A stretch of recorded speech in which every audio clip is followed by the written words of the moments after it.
Hey there. We've got a new year and possibly a new American world order.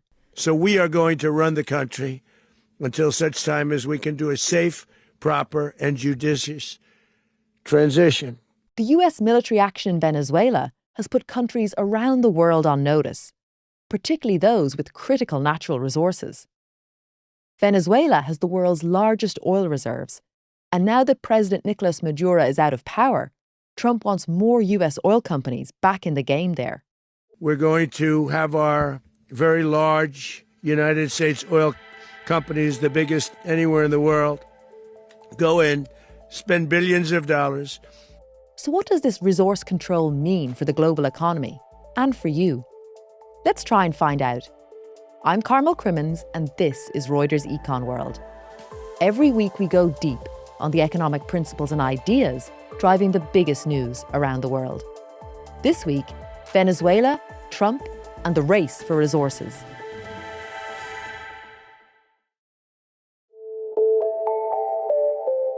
The US military's action last week in Venezuela is potentially a game changer for the global oil industry and for the world. So lucky for me and for you, I've got the perfect person at Reuters to talk all this through, and that's Ron Bousso.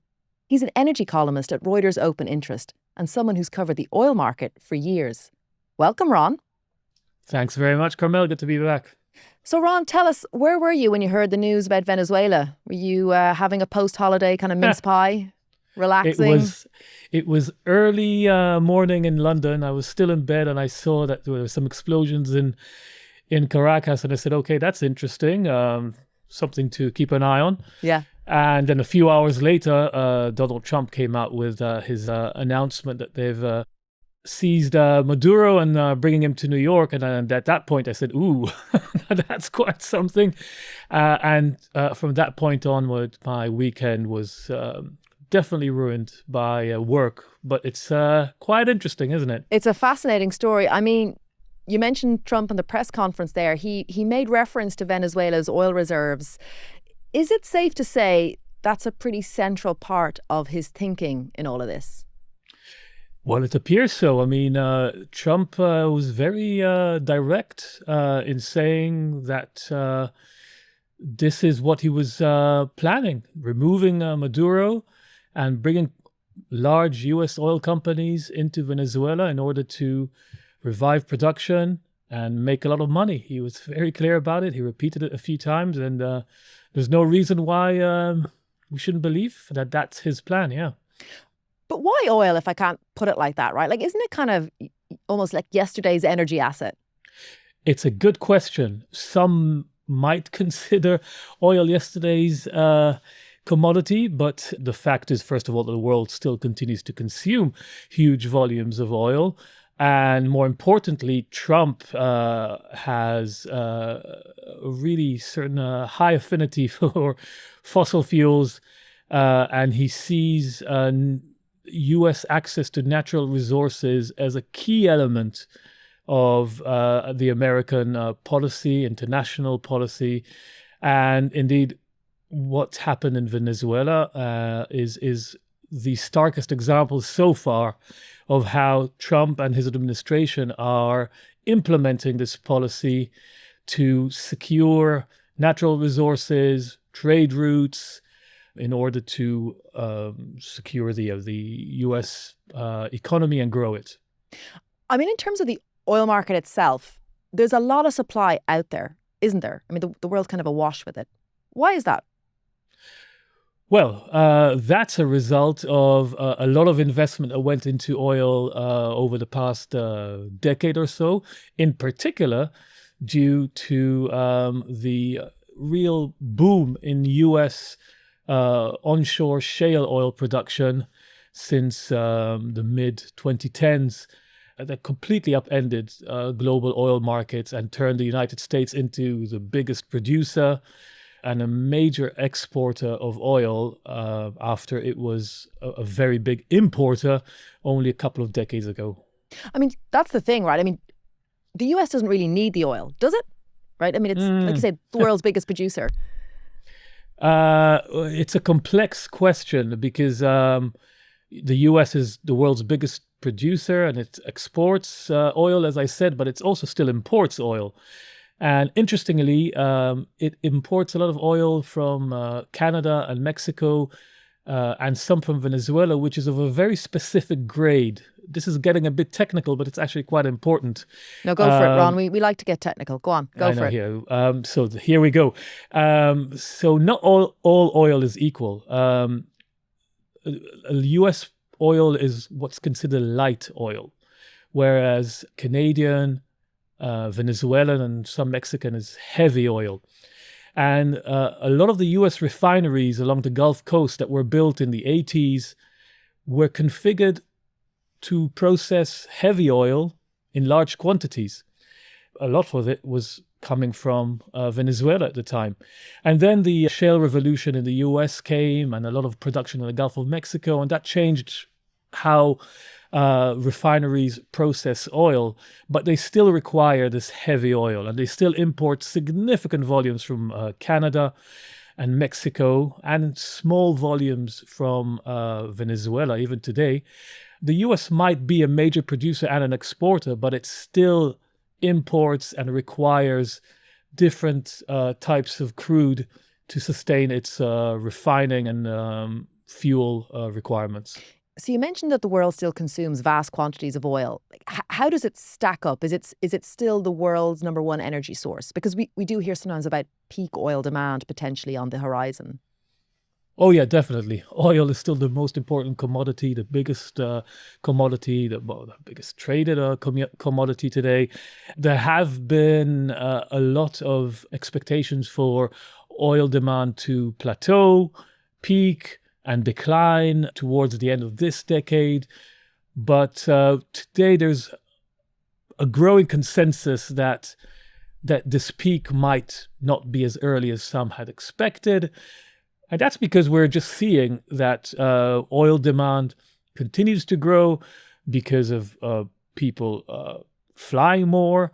Cars still consume a lot of gasoline, and even though their electric vehicles are eating into the kind of traditional internal combustion engine cars share, there's still a lot of growth in the gasoline, the petrol cars. Oil consumption is not going anywhere. Oil demand continues to grow, if more modestly than what we saw 10 or 20 years ago, but it continues to grow. So there is really quite a broad consensus today that we will need oil for a long, long time to come. In the next part of the show, we're talking about the boom and bust eras of Venezuelan oil. To get you revved up for it, let's have a little quiz. The full name of Venezuela is the Bolivarian Republic of Venezuela. That's because it was liberated from Spanish colonial rule with the help of Simón Bolívar, a statesman known across Latin America as El Libertador. So which other country did Bolívar help guide to independence? Was it A, Uruguay, B, Paraguay, or C, Ecuador? I'll have the answer for you at the end of the show.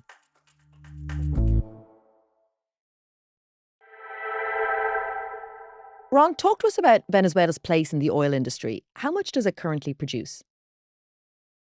Last year, Venezuela produced less than 1 million barrels per day of oil. To put that in context, that's less than 1% of global supplies. That's not a lot. In its heyday, in the kind of 70s, Venezuela produced over 3.5 million barrels per day of oil, and that was about 8% of global supplies. So it had a very significant, sizable share of the market back then. But today, it's really small. That partly explains why the market reaction that we've seen in the last few weeks as the US ratcheted up pressure, economic and military pressure on Venezuela, market reaction was relatively modest and not too panicky. I mean, it was a significant player, wasn't it, back in the day? It was one of the founders of OPEC. Absolutely. One of the 5 founders of OPEC in 1960, and still a very distinguished member of the club, even if much, much less influential and important in today's oil market. So what happened? How has it gone from being such a big player to such a small one? What happened was government involvement. There were two waves of nationalization in Venezuela, in the 70s first, and then under Hugo Chavez in the 2000s, which essentially expropriated a lot of the production from the hands of international companies to the national oil company, PDVSA. There were thousands of jobs that were cut, and a lot of experience that was and knowledge that was gone. At the same time, mismanagement of national finances led to a really poor management of Venezuela's oil industry. On top of that, you had US sanctions put together that led to a very sharp decline in Venezuela's production last decade, which led us to where we are today. And presumably radically reduced the number of consumers, right? If you've got US sanctions on your oil, it's going to be difficult to sell on the open market. Yeah, absolutely. It dramatically changed the places that Venezuelan crude is sold into. And today, most Venezuelan oil ends up in China, where independent refineries, so-called teapot refineries, buy this heavy and heavily discounted crude to process for domestic markets, primarily in China. I mean, in terms of Venezuela, you're shrinking the number of customers. You're also shrinking your revenues, right? The economic impact of this has been huge. Absolutely. And we've seen Venezuela defaulting and having to resort to lending huge amounts of money from China and Russia in exchange for oil reserves and a lot of assets, real estate assets in Venezuela. That's a very big kind of phenomena in recent years in Venezuela, which has kind of become a very poor, backward country, whereas a few decades ago it was a flourishing country and highly educated too. And triggering a mass outflow of people leaving the country because looking for economic opportunities elsewhere. Yeah, absolutely. If money and finance is your thing, we've got you covered. Our sister pod, Reuters Morning Bid, is your go-to market briefing 7 days a week. All you need to do is go to your favourite podcast player or ask your smart speaker for Reuters Morning Bid to get that market edge straight from the experts in our newsroom. And if you'd rather watch along, we've got a video version for you too. Stay tuned. In the next part of the show, we hear about Trump's ambitions for Venezuelan oil.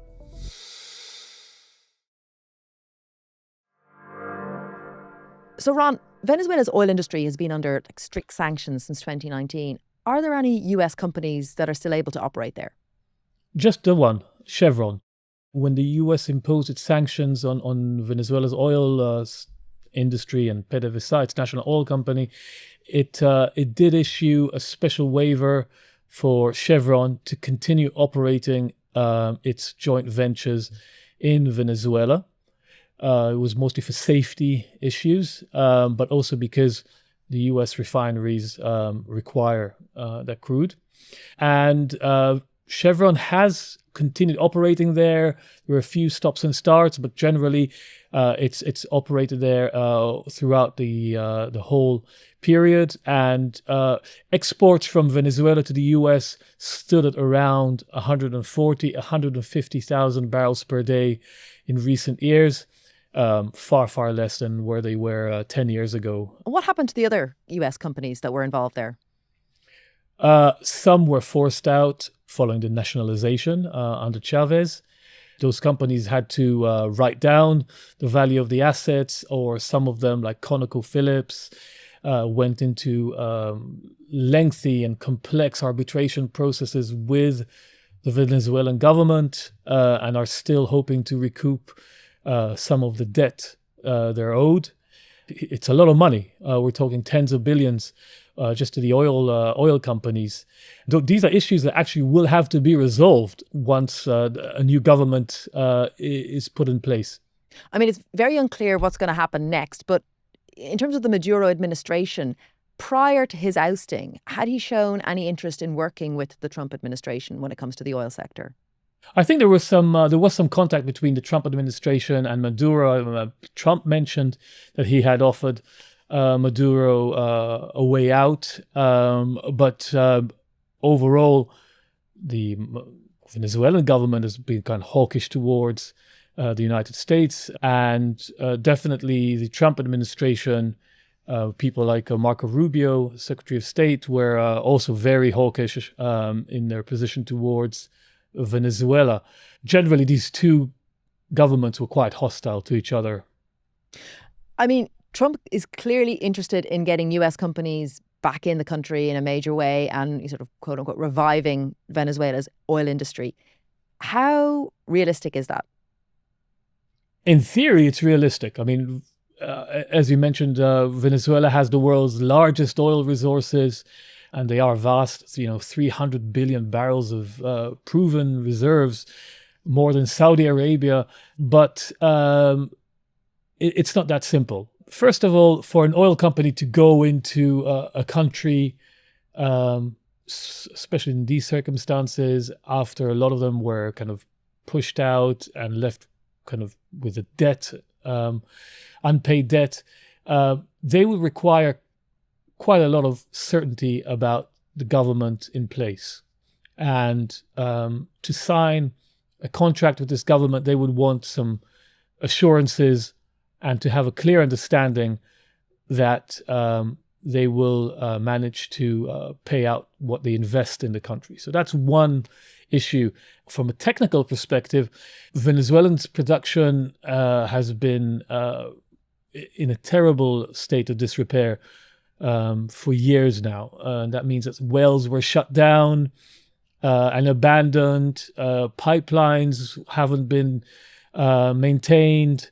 That will require a lot of investment just to recover some of the production in a relatively short term. So, there are some estimates that we could see production increase by 200, 300,000 barrels per day within a year or two.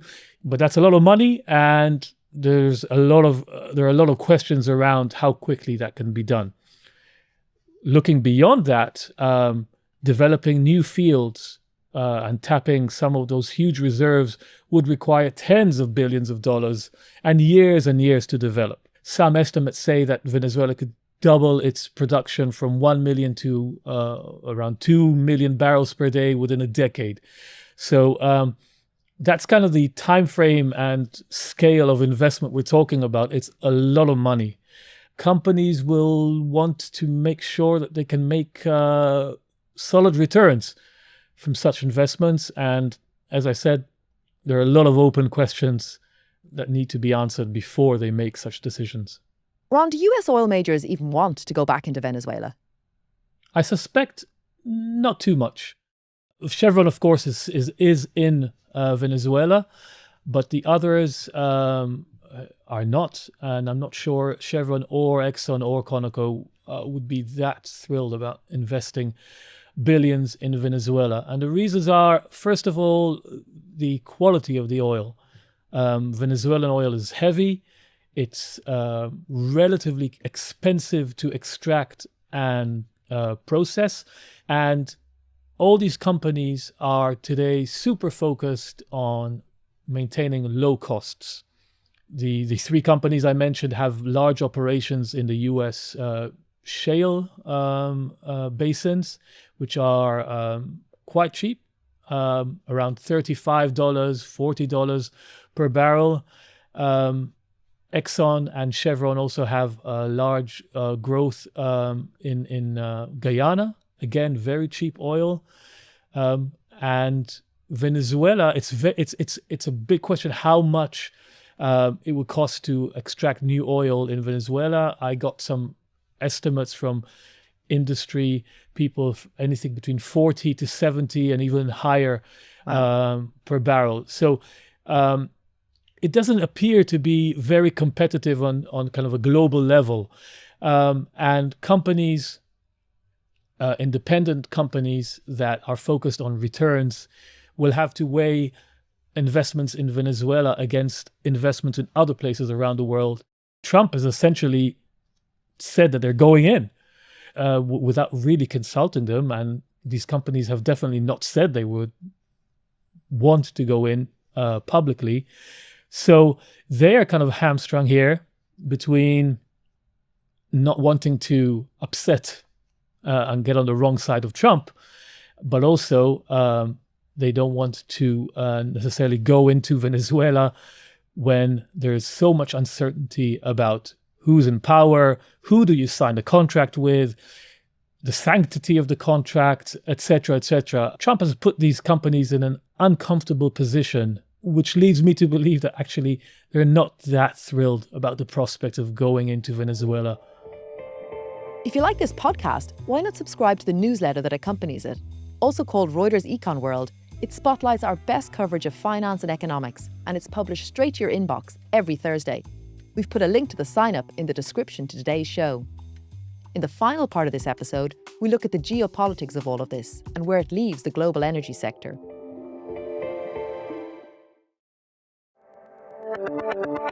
Ron, when you're covering energy, geopolitics is never far away, right? But it's fair to say, isn't it, that resources are a big focus for President Trump, right? We saw he signed a deal with Ukraine about getting access to critical mineral resources there. And he's talked about taking over Greenland, which may have substantial rare earths.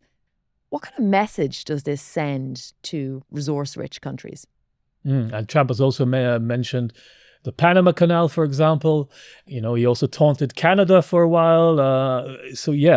That's definitely a major shift in U.S.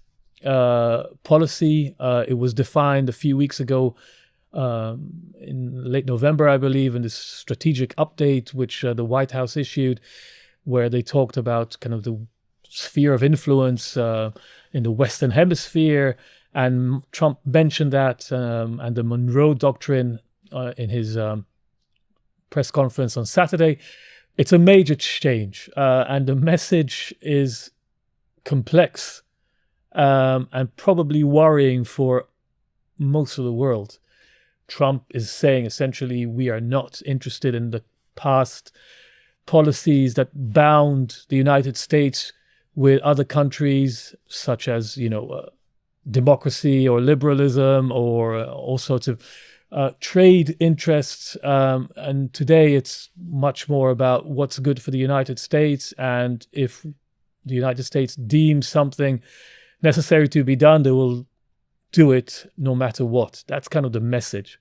Now, of course, Venezuela is quite an easy target for the United States. It doesn't involve huge military costs. From the American perspective, the operation on Saturday was done seamlessly, and it won't be the same, I assume, politically, diplomatically, in other arenas. But it definitely sends quite a stark message to allies and enemies of the United States that things are radically different today in the White House. One of the issues that probably worries oil companies, for example, but others, is that Trump is in the White House today, but in 3 years' time, there might be someone else who brings a completely different policy in. So that is also something to keep in mind for oil companies in Venezuela, but for governments around the world too, that are trying to understand these changes. Ron, what does this all mean for the energy transition? Yeah, well, even before this weekend's event, the energy transition was dealt quite a significant blow from the Trump administration, which really backtracked on all of Joe Biden's flagship energy transition policies, the IRA, Trump scrapping all sorts of offshore wind projects and essentially outlawing offshore wind. And that's definitely going to slow down the energy transition. But what I should add is that this is not a body blow to the energy transition at all. When you look at who's leading the decarbonization and the buildup of renewables, the deployment of renewables, the electric vehicles, the very highly sought after rare earth minerals that Trump likes talking about. It's all done by a different country, as we know, and that's China, which is really dominating the energy transition. And when you look at questions like decarbonization, the big players are in Asia. That's still China and India, and not so much the United States and Europe in terms of the actual volume we're talking about. So Trump has dealt a blow to the energy transition, but it's far from a lethal blow. And in terms of price for consumers, I mean, if you're going to see more Venezuelan oil come on the market, not good for people who are looking for a higher price of oil, but maybe good for consumers? Look, Venezuelan production today is small. The world faces an significant oversupply of oil. In 2026, probably next year too, it will still remain quite heavily supplied. So changes of a few 100,000 barrels per day in the next few months won't really impact the price of oil or the price of petrol at the pump, I believe. So in a way, the geopolitical factor is more important than the price factor, perhaps, in terms of... I think in the near term, the big changes that the events of the last few days will bring are the rerouting of the Venezuelan oil exports, and maybe slight changes in oil prices. It could be a bit up, it could be a bit down, but nothing too significant in the next few months. In the longer term, if Venezuela becomes a stable place that can attract foreign investments and oil companies, we could see more oil coming from Venezuela. But again, we're not talking about enormous volumes. Even another 1 million barrels per day in a market of 103, 104 million barrels per day today is not enormous. And don't forget that oil fields have a natural decline. So you always have to invest in new production. So, yeah, I don't think that the events in Venezuela will have a profound impact on oil prices in the near term or even in the long term. Ron, we're at the start of a new year. Are we also at the start of a new era?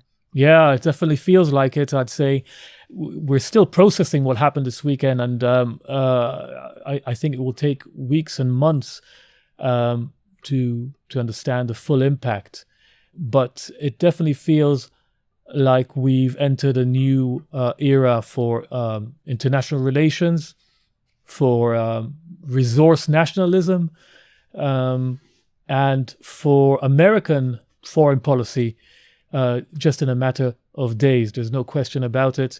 And I'd be very curious to see, first of all, how quickly the Trump administration manages to get a new government in place in Venezuela. History has taught us that United States knows how to enter countries and remove leaders, but bringing a new leader in place and bringing peace is much, much harder. So that will be a very, very big task that everyone will be watching around the world. And as we said, also in terms of the new US doctrine around it's the Western Hemisphere and its sphere of influence, that is definitely now clear to everyone that it's much more than words today, and Trump is very serious about his intention. Ron, thank you so much for your time. Pleasure, Carmel. Good to be with you again.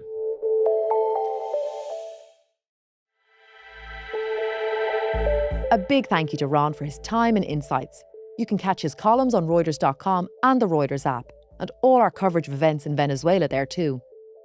Earlier in the show, I asked you to tell me what other South American country was guided to independence by Simón Bolívar, the founding father of Venezuela. Was it A, Uruguay, B, Paraguay, or C, Ecuador? And the answer is C, Ecuador. And it's hardly the only country Bolívar helped liberate. He is also credited with ending Spanish rule in Bolivia, Colombia, Panama, and Peru. The country of Bolivia even borrowed his name. This is Reuters Econ World. Every week we go deep on the economic principles and ideas driving the biggest news around the world. If you want to tell us what you thought of this week's show, just drop me a line in the comments section of your favourite podcast platform. You can also reach out to me on LinkedIn. This episode was produced by Ethan Plotkin and Eliza Davis-Beard. Sound design, music composition and engineering was by Josh Summer. Our executive producer is Leela de Kretzer. Remember, for all your daily market news, check out our new finance podcast, Reuters Morning Bid. You can catch it on the Reuters app or wherever you listen to your podcasts.